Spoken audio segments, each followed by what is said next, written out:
بسم اللہ الرحمن الرحیم۔ اسرائیل غزہ پر قیامتیں ڈھا رہا ہے، بچوں کا قتل عام جاری ہے اور بھارت کا سوشل میڈیا اس پر جشن منا رہا ہے۔ یوں لگتا ہے کہ ان کے دل کے ارمان پورے ہو رہے ہیں۔ حالانکہ غزہ کے ساتھ نہ بھارت کی سرحد ملتی ہے، نہ دونوں کے درمیان کوئی تنازع موجود ہے۔ دونوں کے درمیان ہزاروں میل کا فاصلہ ہے اور اس کے باوجود بھارت میں سوشل میڈیا پر غزہ کے قتل عام پر جشن کی ایک نئی ہی کہانی سنا رہا ہے۔ اسرائیل جس ذہنیت کا شکار ہے، بھارت بھی پوری طرح اسی ذہنیت کے زیر اثر آ چکا ہے۔ اسرائیل مسجد اقصیٰ کے ساتھ جو کرنے جا رہا ہے، بھارت برسوں پہلے وہی کچھ بابری مسجد کے ساتھ کر چکا ہے۔ اسرائیل بھی اسی طرح مسجد اقصیٰ کی بنیادوں میں اپنی مذہبی تہذیب کی کرچیاں تلاش کر رہا ہے، جس طرح ہندو انتہا پسندوں نے بابری مسجد کی بنیادوں میں رام کی ایسی جنم بھومی ڈھونڈ نکالی تھی جسے ماہرین آثار قدیمہ سمیت عدالت تک کوئی بھی ثابت نہ کر سکا۔ اسرائیل اور بھارت کا خفیہ تعاون برسا برس سے جاری ہے اور 71 کی پاک بھارت جنگ اور کرگل کی لڑائی میں اسرائیل بھارت کی مدد کر چکا ہے۔ 1990 تک اسرائیل اور بھارت کے تعلقات ملفوف اور چھپے رہے اور بابری مسجد کو گرانے کے بعد جب انتہا پسند ہندو ذہن نے سیاسی عروج حاصل کرنا شروع کیا تو اسرائیل اور بھارت کے تعلقات کھلے بندوں آگے بڑھتے رہے۔ دونوں نے یہ طے کر لیا کہ بھارت کو کشمیر میں اور اسرائیل کو فلسطین میں ایک ہی ذہنیت کا سامنا ہے اور ان دونوں خطوں میں مسلمانوں کا وجود مٹا ڈالنا دونوں کے مفاد میں ہے۔ یہ طے کرنے کے بعد اسرائیل اور بھارت نے دفاعی شعبے میں تعاون بڑھا دیا۔ آج بھی اسرائیل اور بھارت باہمی تعاون سے براک 8 کے نام سے میزائل ڈیفنس سسٹم تیار کرنے میں مصروف ہیں۔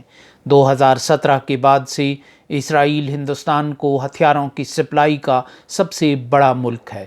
حماس کے حملے کے بعد نریندر مودی کے دل میں اسرائیل کی محبت کا جو طوفان ابل پڑا اور انہوں نے برائے نام ہی صحیح کوئی توازن اس معاملے میں برقرار نہیں رکھا اور اسرائیل سے ہمدردی جتلاتے ہوئے انہوں نے بے گناہ فلسطینیوں پر بمباری پر بھی اپنا کوئی ہلکا سا رد عمل بھی ظاہر نہیں کیا اور یہ تک نہیں کہا کہ اسرائیل جو انڈسکریمنیٹ جو بمنگ ہے وہ نہ کرے۔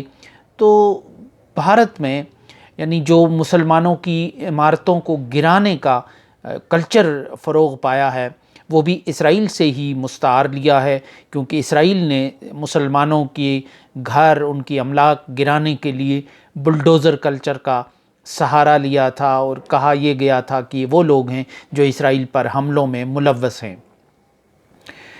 اور اب جو یہ صورتحال ہے دونوں کے درمیان تعلق کی، یعنی اسرائیلی انٹیلیجنس نے بھارت کے خفیہ اداروں کے ساتھ کشمیر میں مزاحمت کو کچلنے کے لیے تعاون بڑھا دیا ہے اور یہ تعاون تو ہمیشہ سے موجود رہا ہے لیکن اس میں اضافہ کر دیا گیا ہے اور بھارت نے اسرائیل سے جاسوسی اور حفاظت اور چوکسی کا وہی دفاعی نظام خریدا ہے جو اسرائیل نے گولان کی پہاڑیوں اور دوسری سرحدوں کے لیے خصوصی طور پر تیار کیا تھا۔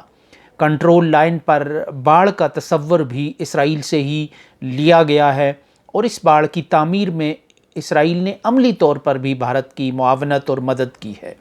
ایک تو یہ کہ را مٹیریل فراہم کیا، پھر ایکوپمنٹس دیے اور پھر جو وہاں سرویلنس کا سسٹم تھا وہ بھی اسرائیل کا تھا۔